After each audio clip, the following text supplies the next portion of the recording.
wabarakatuh. Alhamdulillahirabbil alamin. Wassalatu wassalamu ala Rasulillah nabiyina Muhammadin wa ala alihi wa ashabihi wa man tabi'ahum bi ihsan ila yaumiddin. Amma ba'd. Kaum muslimin wal muslimat jamaah salat maghrib rahimani wa rahimakumullah. Alhamdulillah, kita tentunya kembali memuji Allah Subhanahu wa taala. Di malam hari ini kembali kita belajar tafsir. Kita tentunya masih di tafsir surat Al-Fatihah. Kita baru selesai dari ayat yang pertama di pertemuan yang lalu, yaitu firman Allah Subhanahu wa taala, alhamdulillahi rabbil alamin. Di malam hari ini kita akan membaca dan menjelaskan ayat yang kedua secara singkat karena sudah lewat penafsirannya di pembahasan Bismillahirrahmanirrahim. Kemudian kita akan masuk di ayat yang ketiga. Kita baca firman Allah Subhanahu wa taala, Ar-Rahman Ar-Rahim. Ini sudah berlalu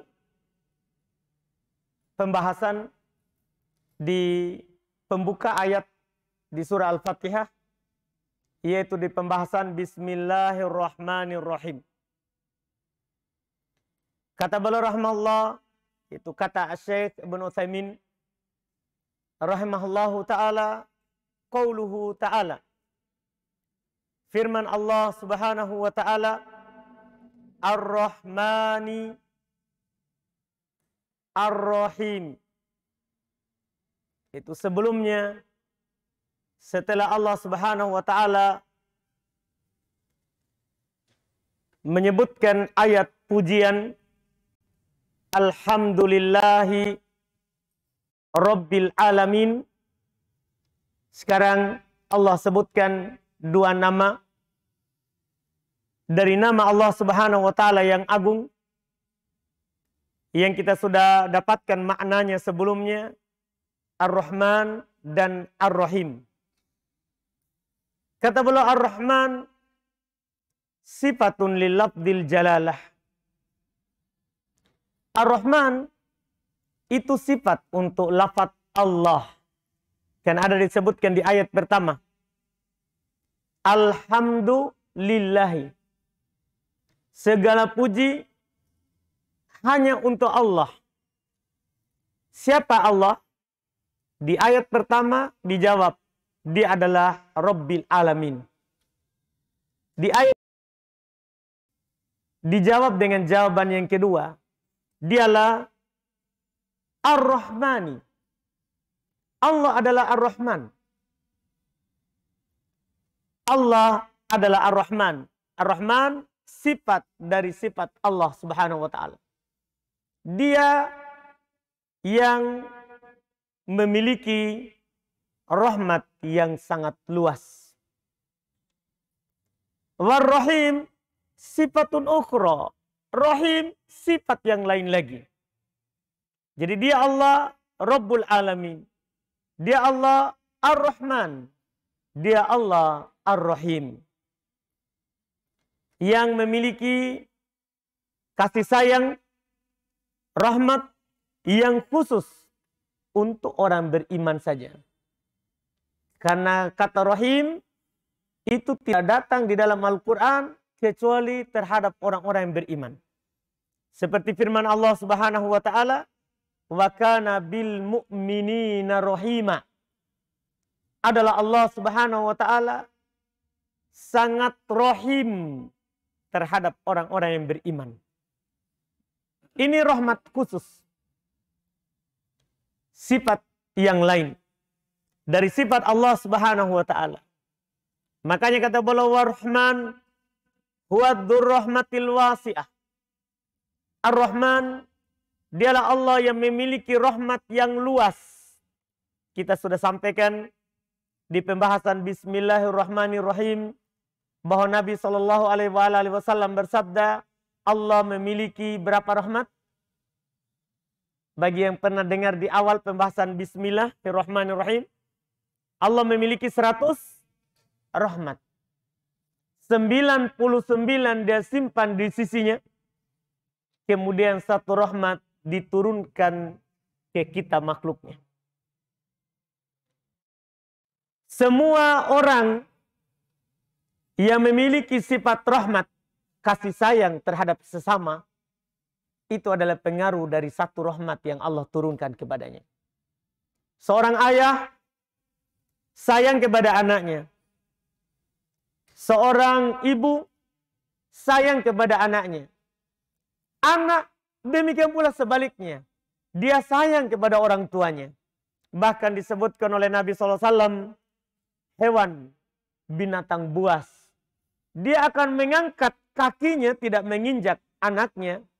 Padahal dia tidak punya akal. Hewan tidak berakal. Dia hidupnya bagaimana makan, minum, kawin. Itu saja hewan.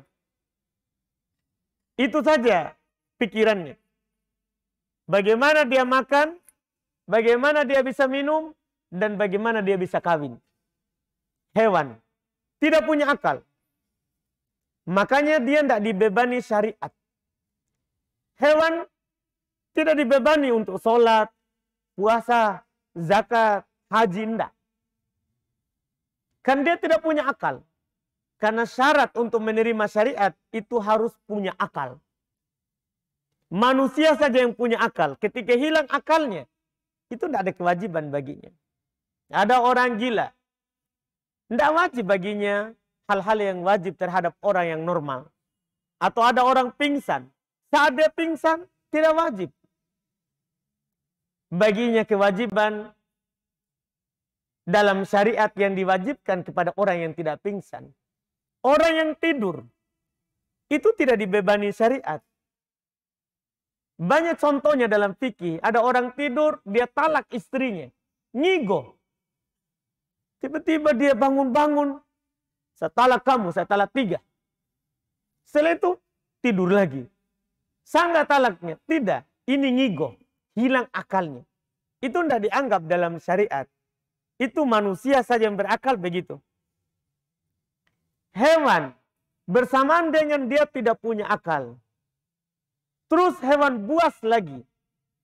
Dia jangankan ya hewan yang sama-sama buas dengannya. Yang tidak buas, yang buas saja dia makan. Tapi bersamaan dengan itu, jarang kita lihat ada hewan yang memakan anaknya sendiri. Apa itu? Itu kata Nabi SAW adalah pengaruh dari rahmat Allah. Sebagaimana di hadits yang kita sampaikan di beberapa pertemuan yang lalu. Ini pengaruh dari rahmat Allah. Yang rahmatil wasi'ah. Yang memiliki rahmat yang sangat luas. Yang sangat luas. Yang mana luasnya rahmat Allah itu meliputi segala sesuatu. Kata Allah Subhanahu wa taala di dalam Al-Qur'an, "Wa rahmati wasi'at kulla syai." Dan rahmatku meliputi segala sesuatu. Penduduk langit ataupun penduduk bumi, itu semuanya diliputi oleh rahmat Allah. Mukmin ataupun kafirnya.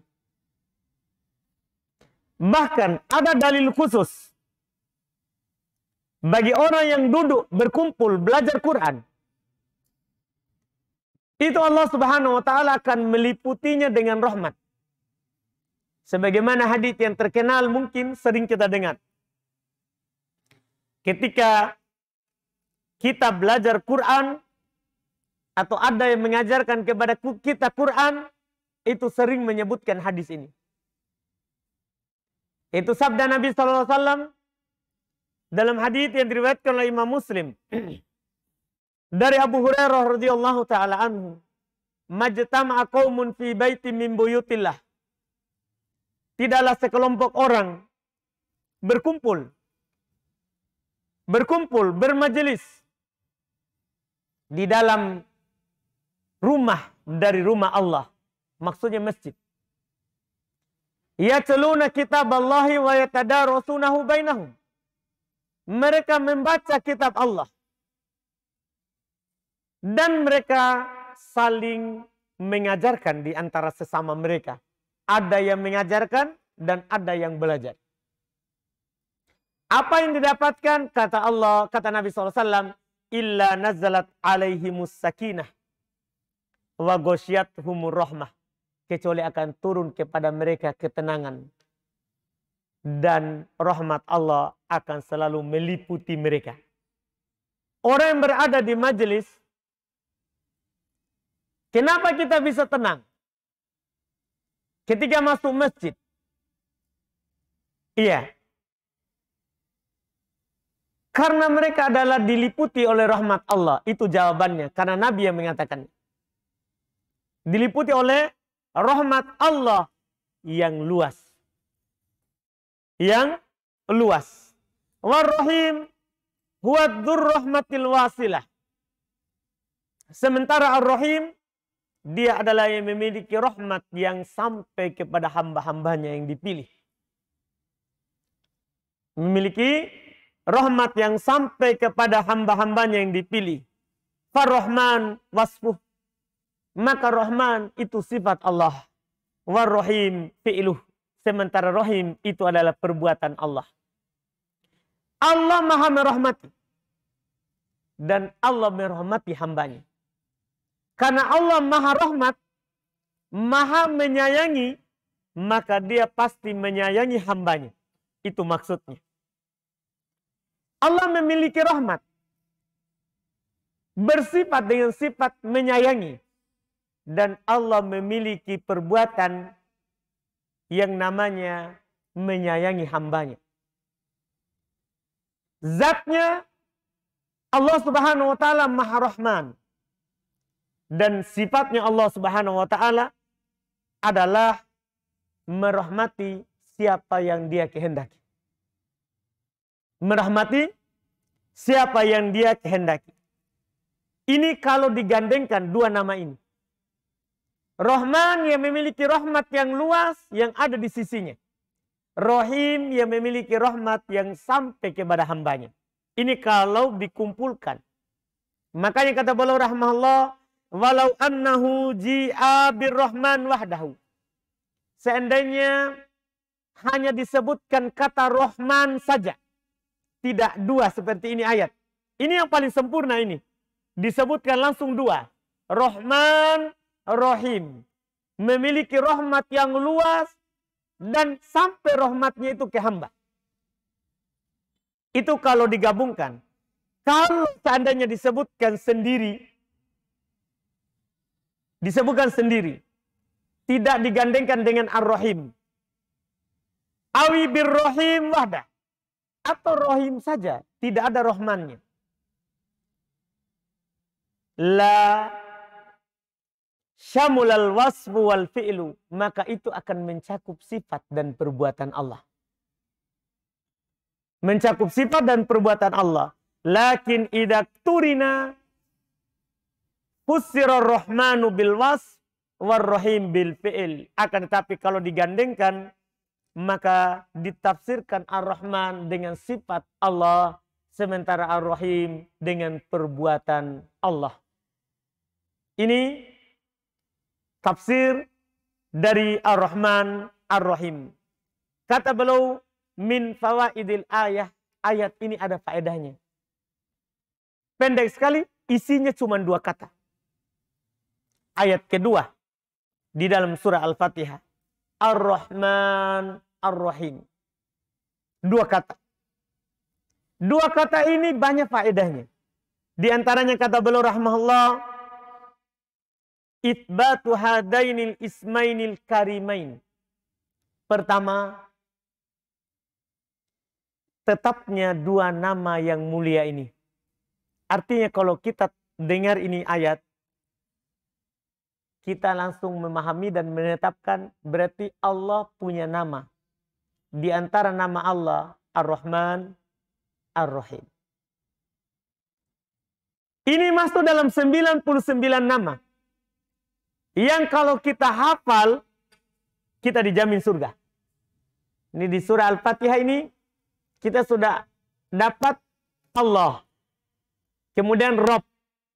Sekarang lagi Ar-Rahman, Ar-Rahim. Berarti sudah 4. Sudah 4. Nanti kita akan dapat lagi di ayat-ayat yang lain. Yang mana kalau kita pahami 99, ini lumayan sudah 4. Sisa 95. Ya, walaupun masih panjang perjuangan, tapi bersabar. Karena surga tidak mudah didapatkan. Karena ini 99, siapa yang mampu menghafal dan memahami maknanya, maka kata Nabi SAW, dakhalal jannah, pasti masuk surga. Ini kita 4. Tapi kan baru 2 ayat. Baru Alhamdulillahi Rabbil Alamin sama Ar-Rahman Ar-Rahim. Jadi 2 ayat, ini ayat kedua. Terdapat di dalamnya penetapan 2 nama bagi Allah. Ar-Rahman dan Ar-Rahim. Lillahi azza wa jalla, untuk Allah subhanahu wa ta'ala. Wa itsbatu ma tadammanahu minar rahmatil lati hiyal wasf. Wa minar rahmatil lati hiyal fil. Dan di dalamnya sekaligus terkandung di dalamnya sifat rahmat yang merupakan sifat Allah dan rahmat yang merupakan perbuatan Allah. Rahmat merupakan perbuatan Allah. Karena kaidah di dalam memahami nama dan sifat Allah, kalau ada nama Allah, berarti Allah bersifat dengan sifat dari nama itu. Allah Maha menyayangi, berarti Allah memiliki sifat penyayang. Dan tentunya jangan lupa, Allah menyayangi tidak sama dengan penyayangnya kita. Kita menyayangi sesuai dengan kekurangan kita manusia. Iya, kadang kita sayang kepada seorang, iya, tidak sesuai dengan kenyataan yang kita dapatkan atau yang kita alami atau yang kita jumpai dari orang itu. Karena kita condong kepada orang lain, yang lainnya kita benci. Padahal yang kita benci ini seharusnya kita cinta. Itu kekurangan kita manusia.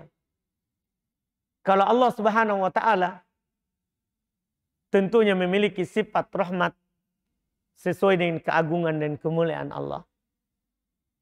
Sesuai dengan keagungan dan kemuliaan Allah subhanahu wa ta'ala, kita tetapkan tanpa kita serupakan dengan makhluk. Jangan pernah katakan Allah memiliki sifat penyayang seperti siapa? Seperti orang tua menyayangi anaknya. Tidak akan pernah. Karena Allah subhanahu wa ta'ala katakan di dalam Al-Quran, laisa kamitslihi syai'. Tidak ada sesuatu apapun yang mirip dengan Allah. Tidak ada. Bagaimanapun antum menghayalkan tentang Allah, Allah di atas itu. Karena tidak ada sesuatu apapun yang serupa dengan Allah. Kita praktekkan di sini. Allah memiliki sifat penyayang, pengasih. Maka sifat ini tidak sama dengan makhluk. Itu yang dipastikan. Ini faedah pertama. Faedah yang kedua, minha. Di antara faedahnya juga. Anna rububiyatallahi azza wa jalla mabaniyatun ala rahmatil wasi'ah lil khalqi al-wasilah. Di antara faedah ini, jadi didatangkan Ar-Rahman Ar-Rahim setelah Rabbul Alamin. Setelah kata Rabbil Alamin. Apa faedahnya? Ini menunjukkan kata beliau, rububiyah Allah. Allah Maha mencipta. Allah Maha mengatur. Allah Maha menghidupkan, mematikan. Allah Maha memberi rezeki. Sifat ini, kata beliau, dibangun di atas rahmat. Kalau ada di antara kita yang diwafatkan, itu dibangun di atas rahmat. Bukan Allah dolim kepada kita. Ada salah seorang dari kita diberikan rezeki yang luas. Itu dibangun di atas rahmat. Bukan karena Allah condong kepadanya. ada dari kita rezekinya kurang dibandingkan dengan teman kita, padahal usahanya sama, ketahuilah itu dibangun di atas rahmat. Itu sudah cocok untuk kita. Itu sudah cocok untuk kita. Makanya dengan mengetahui ini, tidak ada bagi kita hamba itu kecuali ridho kepada Allah Subhanahu wa taala. Makanya di antara doa Nabi sallallahu alaihi wasallam, raditu billahi robban. Saya ridho Allah Subhanahu wa taala sebagai Rabb, pencipta, pengatur, penguasa yang menghidupkan, yang mematikan. Itu harus kita tanamkan di dalam diri kita. Karena apapun yang Allah perbuat untuk diri kita, maka itu dibangun di atas rahmat. Harus antum tahu itu. Dibangun di atas rahmat. Kalau antum tidak bisa lihat alam semesta, kan kita disuruh tadabburi ini alam semesta. Namanya ayat kauniyah. Antum lihat pada diri antum. Bagaimana Allah Subhanahu wa taala menciptakan kita sesempurna ini. Karena Allah katakan di dalam Al-Quran, wa fi anfusikum afala tubsirun, dan pada diri kalian tidakkah kalian melihat? Kita tidak perlu jauh-jauh harus pergi ke gunung, pergi ke laut untuk mengetahui rahmatnya Allah untuk kita. Di dalam diri kita ini, coba kita perhatikan. Di dalam diri kita. Satu saja anggota badan kita yang kita kaji. Itu nanti akan menjelaskan bagaimana Allah sayang kepada kita. Anggaplah kita kaji, kita punya hidung. Ini hidung hadap ke bawah. Ini sesuai dengan rahmat Allah kepada kita. Karena kalau hadap ke atas, gimana itu Pak? Turun hujan. Setengah mati kita tahan. Nah, ini baru hidung Pak. Bagaimana yang lain? Inilah bentuk rahmat Allah kepada kita. Bentuk rahmat Allah kepada kita. Karena ini masalah rububiyah ini. Diri kita ini adalah masalah rububiyah. Karena kita dicipta oleh Allah. Beriman terhadap rububiyah Allah adalah kita beriman bahwa Allah yang menciptakan kita. Ternyata ini Allah mencipta kita dibangun di atas rahmat. Dibangun di atas rahmat. Ini faedahnya. Kenapa setelah alhamdulillahi rabbil alamin, berikutnya ar-Rahmanir Rahim. Untuk menunjukkan ayat sebelumnya. Kita ini diatur oleh Allah, dibangun di atas rahmatnya, kasih sayangnya. Ini kata beliau rahimahullah, li'annahu ta'ala lamma qala, karena Allah Subhanahu wa taala tatkala berkata, berfirman di ayat sebelumnya, Rabbil alamin, ka'anna sa'ilan yas'al. Mungkin ada orang yang akan bertanya, mana hadir rububiyah? Apa jenis pengaturan Allah kepada kita? Hal hiya rububiyatu wa intiqam? Apakah dia pengaturan siksaan atau adab? Atau rububiyah rahmah? Atau rububiyah Allah mengatur kita dengan rahmat? Itu pertanyaan kita sebagai hamba. Kenapa Allah adakan kita? Kenapa Allah ciptakan kita? Kenapa ada langit dan bumi? Kenapa di bumi ini ada pohon? Kenapa ada air yang asin dan ada yang tawar? Ini semua rububiyah. Ini dibangun untuk Allah siksa kita dengannya, atau Allah rahmat kita dengan semua ini? Itu pertanyaan. Apakah ini karena rahmat atau nikmat? Qala ta'ala, maka Allah berfirman menjawab itu, Ar-Rahman Ar-Rahim. Rububiyah rahmat, bukan rububiyah siksaan. Semuanya ini Allah adakan untuk kita itu karena kasih sayang Allah kepada kita. Ini yang perlu antum pahami penggandengan ayat ini. Selesai ayat yang kedua. Masih cukup waktu. Ayat ketiga. Baik. Berarti qadarullah tidak bisa ambil ketiga. Maliki Yaumiddin ini kita akan ambil di pertemuan akan datang. Alhamdulillah. Ayat berikutnya. Kalau ada pertanyaan, silakan. Silakan, Pak.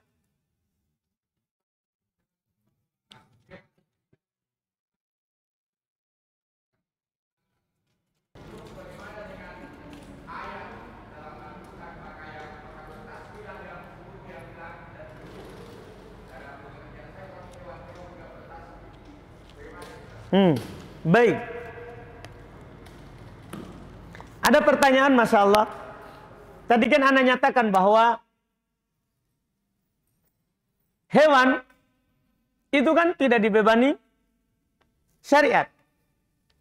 Ya, hewan tidak dibebani syariat. Tapi bagaimana ayat yang mengatakan bahwa segala sesuatu itu kan bertasbih kepada Allah Subhanahu wa taala. Itu Pak terkait dengan yang Dalala sebut adalah ayat dalam surat Al-Isra ketika Allah Subhanahu wa taala mengatakan tusabbihu lahus samawati wal ard. Tusabbihu lahus samawati sab'u wal ard. Wa man fihinna. Allah Subhanahu wa taala bertasbih untuknya langit yang 7 dan bumi serta apa yang ada di dalam langit dan bumi. Berarti kita manusianya, hewan, jin, semua, malaikat semuanya.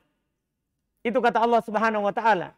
Wa in min syai'in illa yusabbihu bihamdihi walakin la tafqahuna tasbihahum. Tidak ada sesuatu apapun kecuali bertasbih memuji Allah, akan tetapi kalian tidak paham tasbihnya. Jadi dari ayat ini yang Dalala pahami berarti mereka beribadah kepada Allah. Pertanyaan saya Dalala, untuk menetapkan dia dibebani itu bukan bentuknya khobar. Ini bentuknya adalah pengabaran. Allah beritakan kepada kita segala sesuatu itu bertasbih kepada Allah. Tapi kita tidak paham tasbihnya.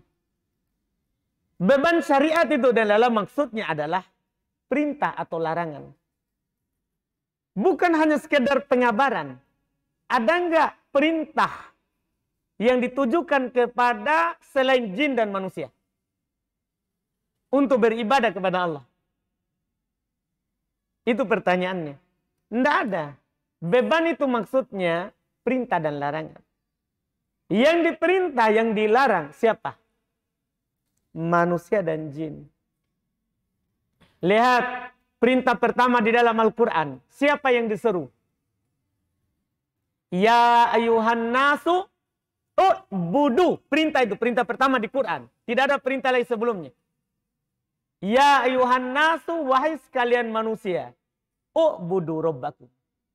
Sembah Rob kalian. Ini perintah adalah. Tidak ada untuk binatang perintah itu. Itu ayat tadi, itu namanya pengabaran. Bahwa segala sesuatu itu bertasbih kepada Allah. Bukan berarti dia diperintahkan untuk beribadah kepada Allah. Mungkin bisa kita pahami? Itu dia. Alhamdulillah.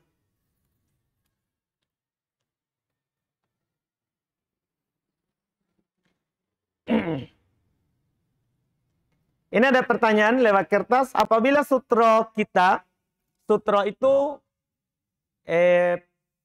penghalang, pembatas sholat di depan. Kita, orang yang berada di depan, lantas pergi.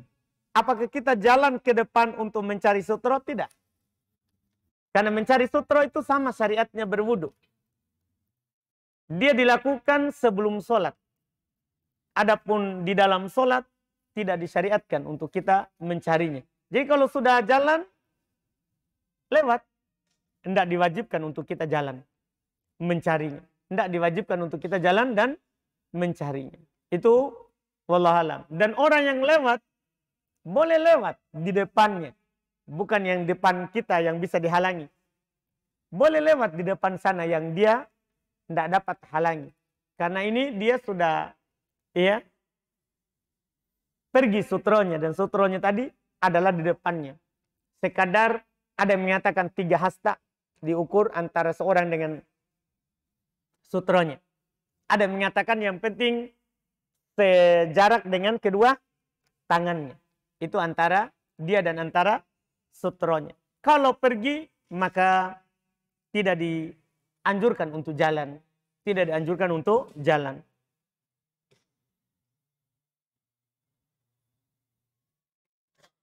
Apa hukum main futsal atau sepak bola menggunakan celana pendek atau di atas lutut? Lutut itu termasuk aurat. Tapi dia adalah aurat yang ringan. Karena para ulama kita di dalam syariat membagi 2 aurat. Ada aurat mughalladhah, aurat berat. Yaitu ya 2 yang tidak bagus disebutkan. Iya. Itu aurat berat. Aurat ringan adalah paha. Demikian pula termasuk di dalamnya apa? Lutut. Demikian pula lutut. Iya, ini membedakan seperti ini terkait dengan pembahasan bagaimana hukum tersingkapnya. Itu kalau yang ringan dimaafkan kalau tidak disengaja atau kadang lupa ditutup. Seperti Nabi SAW. Beliau pernah duduk tersingkap pahanya. Masuk Abu Bakar belum tidak tutup. Masuk Umar belum tidak tutup. Ketika masuk Utsman baru tutup. Dan belum sebutkan alasannya. Belum malu kepada orang yang malaikat saja malu kepadanya. Yaitu Utsman bin Affan radhiyallahu ta'ala anhu. Ini menunjukkan dia aurat apa? Ringan. Aurat ringan. Ya kalau orang yang main futsal, kalau dia pakai yang di bawah lututnya, itu lebih bagus dan lebih ya aman untuknya. Supaya tidak tersingkap auratnya walaupun ringan. Walaupun ringan. Kita jaga Allah, maka Allah akan menjaga kita. Menjaga walaupun ringan itu hal sepele tapi faedahnya besar. Karena Nabi SAW katakan di dalam hadis Ibn Abbas radhiyallahu ta'ala anhu, ihfadillah yahfadka. Jagalah Allah, Allah akan menjagamu. Jaga Allah maksudnya, jaga syariat Allah. Jaga syariat Allah. Batasan-batasan yang telah dijelaskan oleh Allah, maka Allah akan menjaga kamu. Banyak orang yang tidak terjaga karena mereka kurang peduli terhadap perbatasan dan pembatasan dari dalam syariat Allah Subhanahu wa ta'ala.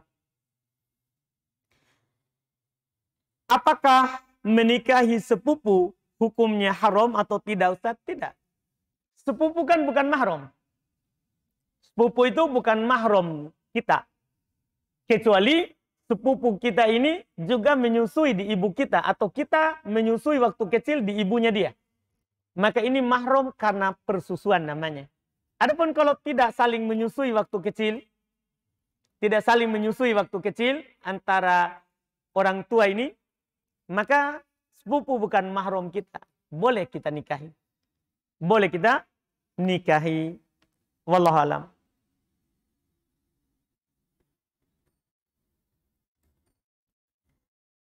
Apa hukum menggunakan uang suami untuk tabungan pergi ke umroh? Tapi si istri menabung dari uang suami yang dimana si istri mengambilnya tidak bilang-bilang. Tapi istri berniat untuk memanfaatkan nanti ke suami ketika sudah berniat untuk mengatakannya nanti ke suami ketika sudah umroh. Tidak boleh.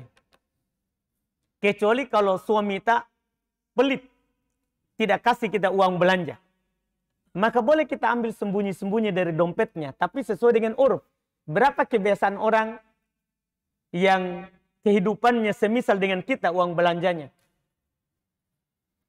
Uang belanja kita ya, belanja suami. Belanjanya istri. Bukan belanja untuk keluarga lagi. Karena belanja untuk kebutuhan keluarga itu suami yang wajib mengadakan. Kemudian istri punya hak untuk dikasih uang belanja pribadi sendiri. Kalau suami tidak kasih, boleh kita ambil tanpa izin dia. Adapun selain itu, kalau dia sudah penuhi uang belanja kita, maka tidak boleh kita mengambil uangnya. Tidak boleh kita mengambil uangnya. Iya. Kecuali atas izinnya. Atas izinnya. Ya, walaupun kita berniat nanti untuk kasih tahu, tapi jangan. Apa hukum umroh dengan uang seperti itu? Sah, tapi berdosa. Sah umrohnya, tapi berdosa. Karena sama hukumnya dengan umroh pakai uang curian. Mirip orang sholat pakai sarung yang dicuri. Atau mirip orang sholat di rumah, tapi rumah ini dia rampok, ambil paksa. Bukan haknya, tapi karena sidang di pengadilan, dia punya bukti lebih kuat, akhirnya dia dapat. Ini rumah yang digosok namanya, rumah yang diambil paksa. Bukan haknya. Maka sholat di situ sah, tapi berdosa. Sholat di rumah seperti itu sah, tapi berdosa. Demikian pula kaidah semua hal yang semisal dengan itu. Semua hal yang semisal dengan itu. Apa hukum main binomo? Apa binomo? Karena keuangan sedang dilanda kritis. Saya sudah goyah dengan dilandanya kesusahan ini. Dan saya kadang hampir berburuk sangka kepada Allah. Apalagi binomo ini? Apa? Judi. Investasi saham. Saham apa itu? Kredit. Haram. Iya. Bagaimanapun krisisnya, ketahuilah kita tidak akan mati sebelum habis rezeki kita. Bagaimanapun susahnya kita, tidak boleh kita melakukan yang haram. Harus kita yakin kepada Allah. Ingat, sebelum rezeki kita habis, tidak akan mati kita. Tidak akan mati. Karena kita sudah ditulis berapa kita dapat dalam kehidupan ini dari rezeki perkara dunia ini. Allah sudah tentukan nanti hambaku ini sebelum corona penghasilannya setiap bulan 10 juta. Corona jadi 1 juta. Tidak perlu kita mengeluh. Itu sudah ditulis sebelum kita keluar dari perut ibu kita. Tidak ada yang bisa kita lakukan kecuali bersabar. Ini hanya sementara.